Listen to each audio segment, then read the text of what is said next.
hell? What's happening, Gushy? He's sleeping! Ziggy said no, but Sam's sleeping! He can't leave. We're not ready. Tell Sam that! Put him on. I can't! He's in the accelerator! Ow! What do I do? Nothing. Any interference could kill him. I'll be there in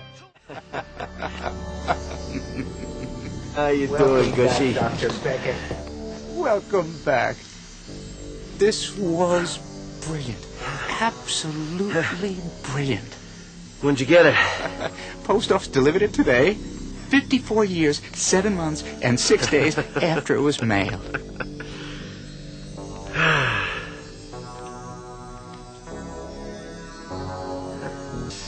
What's happening with Al? Ziggy doesn't know. Well, don't you remember? The data from the memory banks was limited to your lifetime.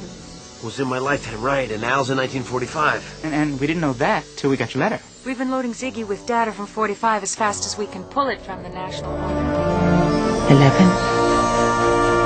10 seconds, 9, Synchrotron online.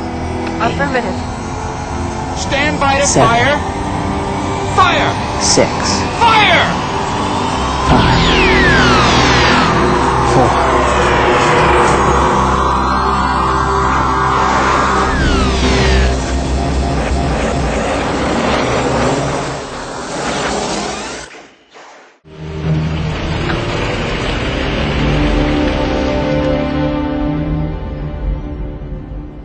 Ziggy computes the best option under the circumstances is to do nothing. Well, Ziggy doesn't want to make another mistake. Perhaps, but if Dr. Beckett leaped into Oswald to uncover the conspiracy, then doing nothing is an effective course of action. How the hell do you figure that? Whether Dr. Beckett is himself or Lee Harvey Oswald is immaterial. Either way, you'll be there to observe, to watch the 6th floor window, the grassy knoll, the railroad overpass. You'll see it all. You'll know the truth. But I won't be able to stop it. I realize that, Admiral. But you yourself said that wasn't what Dr. Beckett was leaped back to do. Well, what if I was wrong? What if that's precisely the reason that Sam was leaped back? Then Oswald would have to be the sole assassin. That's right. No conspiracy. No. Just one angry, envious man who wanted to propel himself into infamy. But one lone man. I know it's more comforting to believe in plots, because if Kennedy could be killed that easily by one sicko, what hope is there for the rest of us? Admiral, what are you going to do? I'm going to try and find the truth.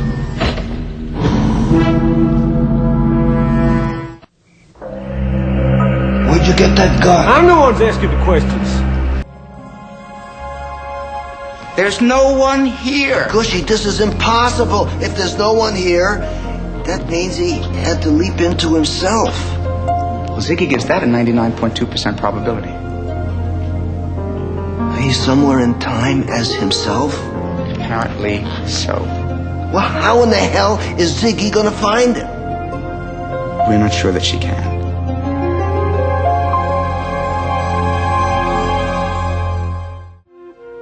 So how long is this nano search going to take? A little over a month.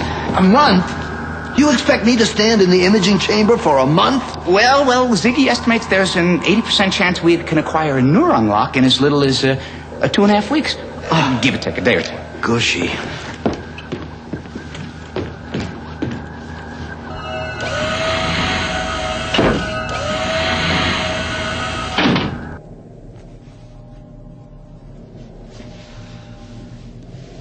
Ready, Gushy? Affirmative, Admiral.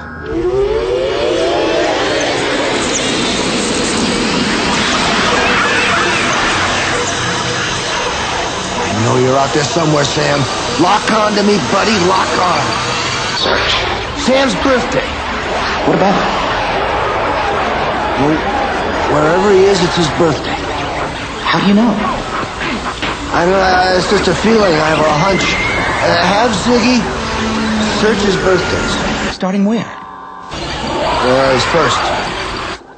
August 8th, 1954. I'm gonna Ralph. Ralph? Boss, spew up, Chuck. Make like Mount St. Helens. I'm gonna blow, Chuck. Oh, regurgitate. You got it. I'm out of here.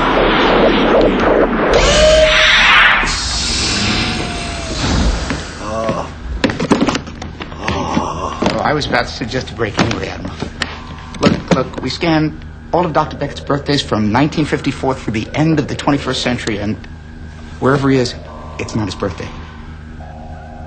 Unless, of course, you literally meant his birthday. What?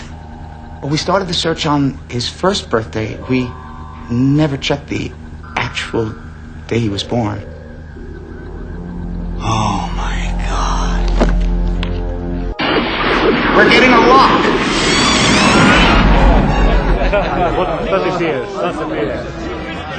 Thank God! Sam! Al, I can't believe you finally got I never here. thought I was gonna find you. I'm here, but where's here? Where's here? Al's place. Ha! I always wanted my own bar. Yeah, well, this is more than a bar, Al. This is where it all started. What started? Quantum leap. Believe me when I say I didn't start out this way professionally. I was a school teacher. Thank you very much. For 12 years, that's a long time, in part of New York City called the South Bronx. Now, I don't know if you're familiar with that. Apparently, some of you are. It's a neighborhood that socioeconomically ranks under Calcutta, to give you an international base for comparison. People from India would say, South Bronx, what a hellhole!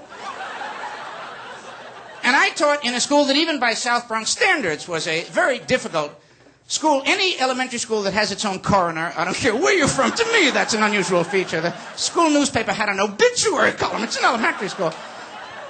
I would assign compositions what I want to be if I grow up. This was the mentality. 12 years. My first year, the first entire year, in fact, I was a substitute teacher. A job that in the South Bronx ranks right up there with kamikaze pilotry. And I was so naive my first year, I would actually pass around the roster sheet to collect the names of these kids. An exercise in abject futility, by the way. The first day of my career, my first kid's name was, are you ready now? Chuck Wagon. This was for starters. Like saying, welcome to education. Chuck Wagon aboard. Following Chuck, we had the Dover twins, Ben Dover, and his lovely sister, Eileen Dover, the Dover twins. What a delight to see them.